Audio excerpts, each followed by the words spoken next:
Oke teman-teman, balik lagi dengan saya Vicky Rido. Seperti biasa kita akan buat video reaction lagi soal sepak bola Indonesia. Kali ini datang dari sang kapten timnas Indonesia, Bang J, yang baru saja dinobatkan sebagai man of the match di laga antara Sassuolo melawan Fiorentina. Dan Bang J mendapat penghargaan itu, dan dia menjadi orang Indonesia pertama yang mendapatkan penghargaan man of the match di Serie A Italia. So, seperti apa tanggapan dan reaksi dari netizen? Mari kita simak sama-sama. Let's go.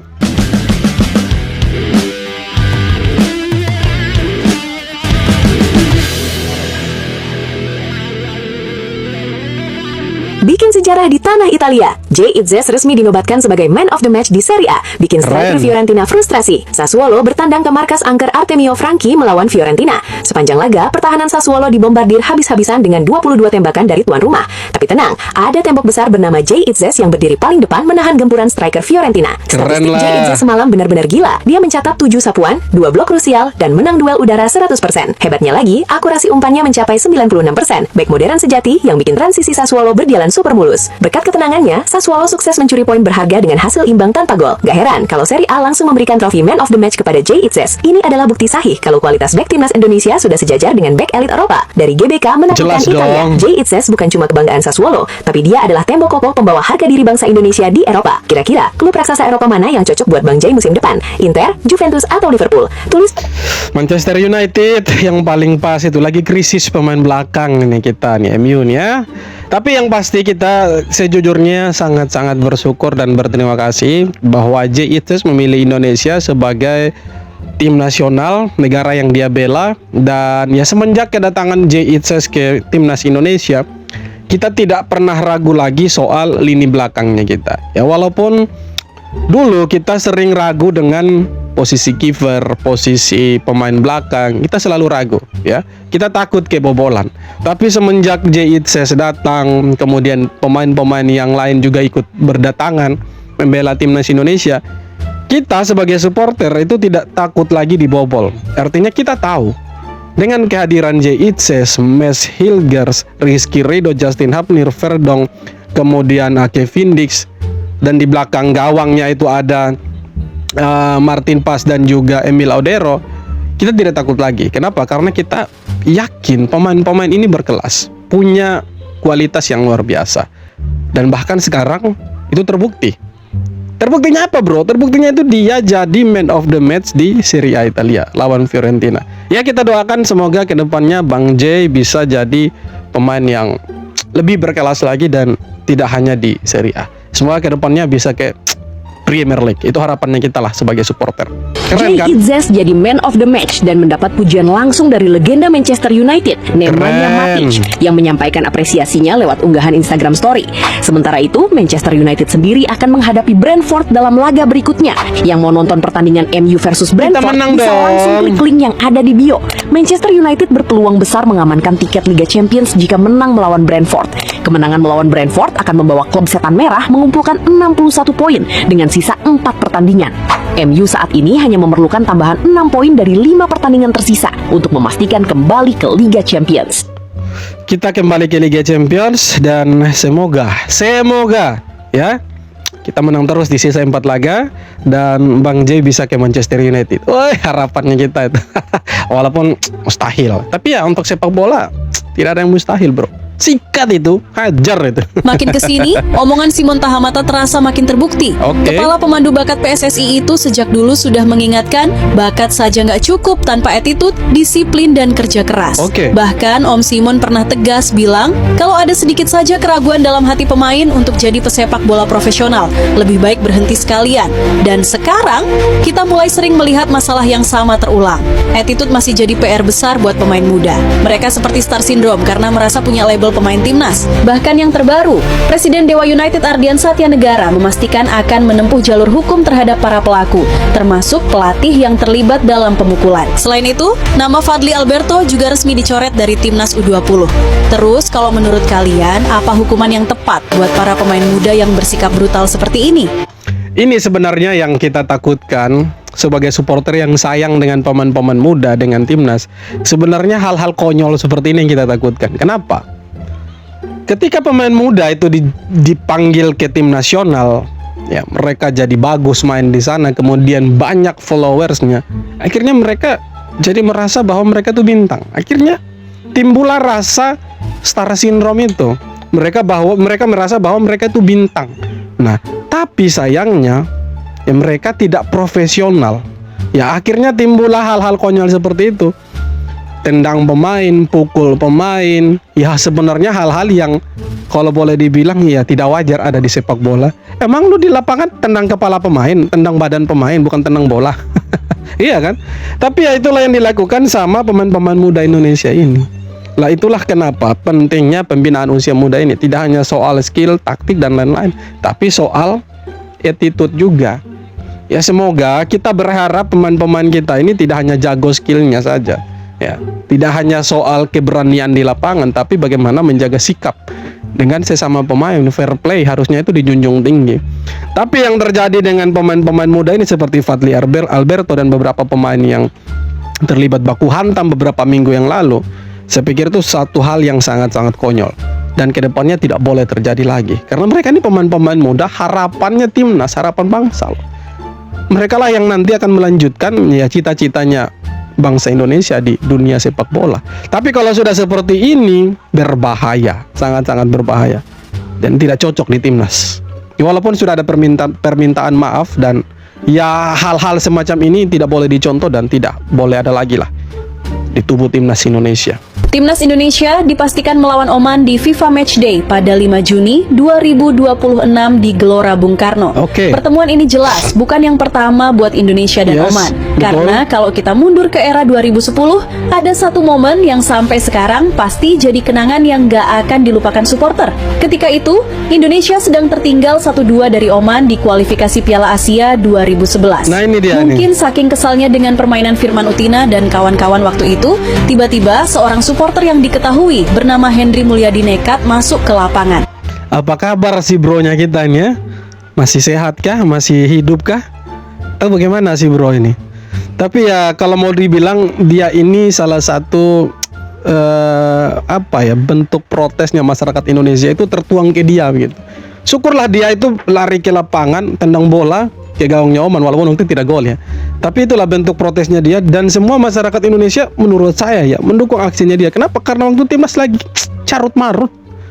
Ini bentuk kekecewaan supporter, dan dia berani melakukan itu. Kalau menurut saya apresiasi.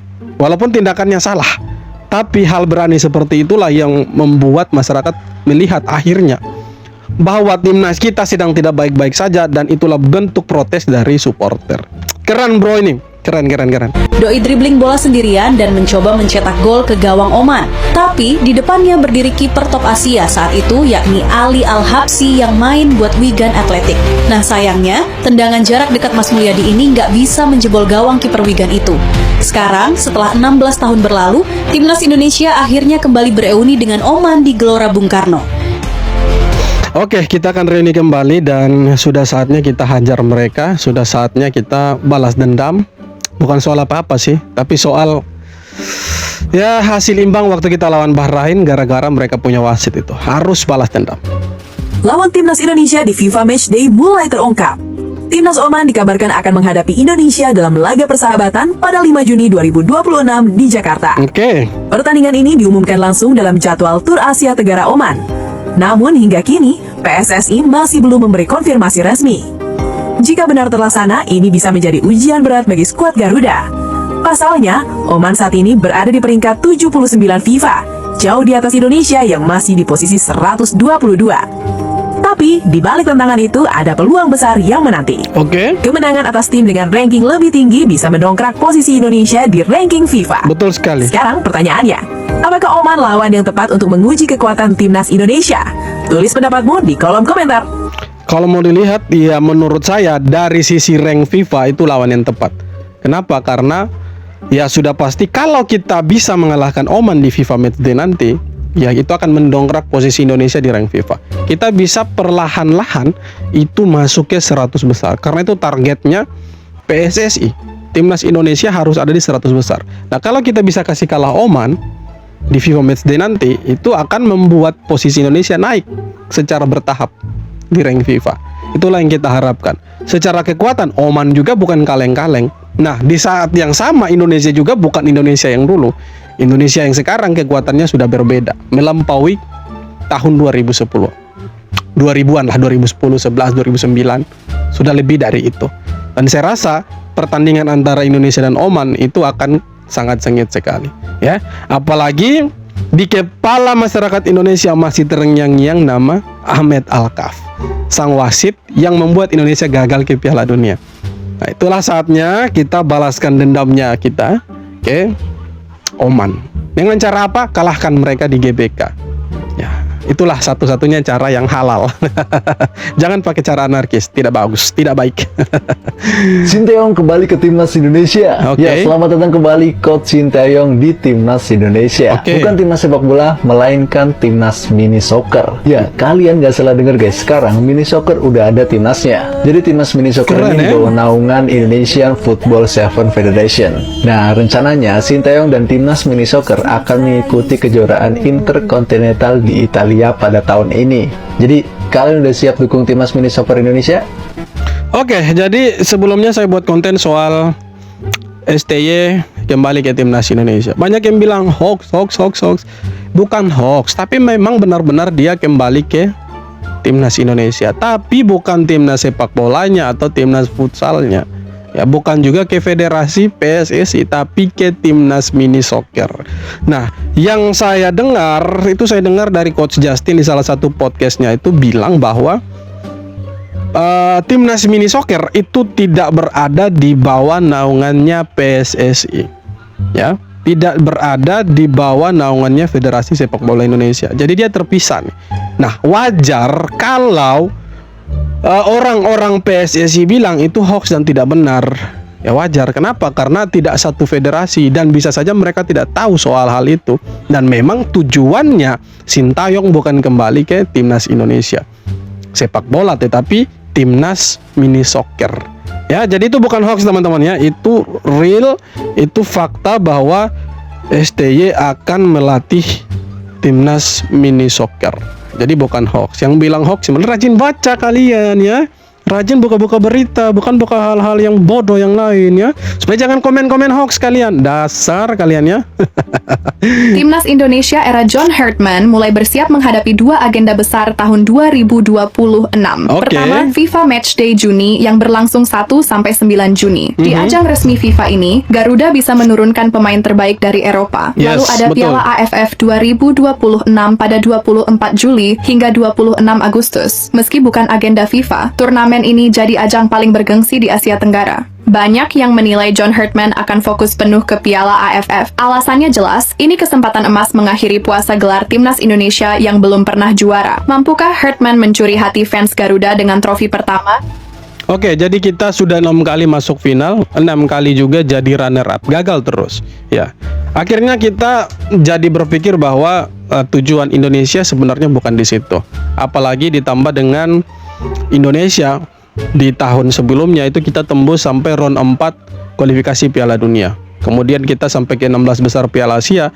Dan tahun berikutnya, tahun 2027 kita tidak perlu kualifikasi, sudah punya tempat di sana. Nah, akhirnya kita berpikir bahwa AFF ini bukan lagi sesuatu hal yang patut diperjuangkan atau piala yang bergengsi. Ya, walaupun di sebagian besar masyarakat Indonesia masih menganggap bahwa AFF ini sebagai piala yang sangat bergengsi untuk timnas Indonesia. Tapi mindset dan cara berpikir kebanyakan masyarakat Indonesia, tidak sedikit juga ya, yang berpikir bahwa AFF tidak penting lagi. Nah, tapi ngomong-ngomong, by the way, dengan kehadiran John Hartman di timnas Indonesia, ya ini akan sedikit mengubah cara berpikir kita. Kenapa?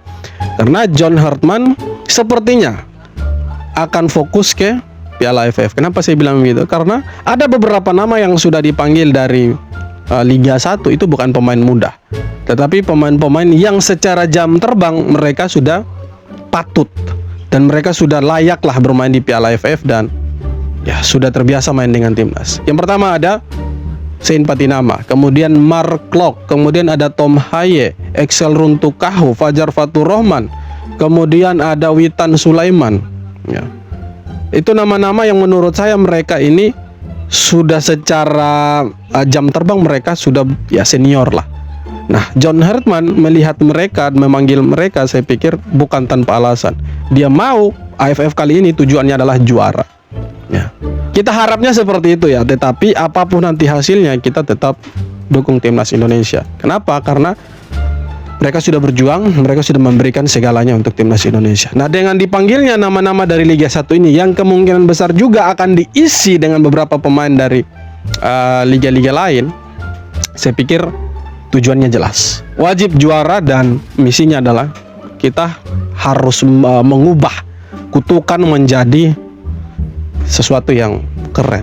Satu berkat lah untuk timnas Indonesia. Karena kutukan runner up itu selalu melekat dengan timnas Indonesia. Kita harap dengan pemanggilan-pemanggilan nama-nama yang bermain di Liga 1, nama-nama seperti Sen Patinama, Tom Haya, Merklok dan lain-lain, yaitu membuat timnas Indonesia di AFF bisa berbicara banyak. Kenapa? Karena pemain-pemain yang dipanggil itu mereka senior semua.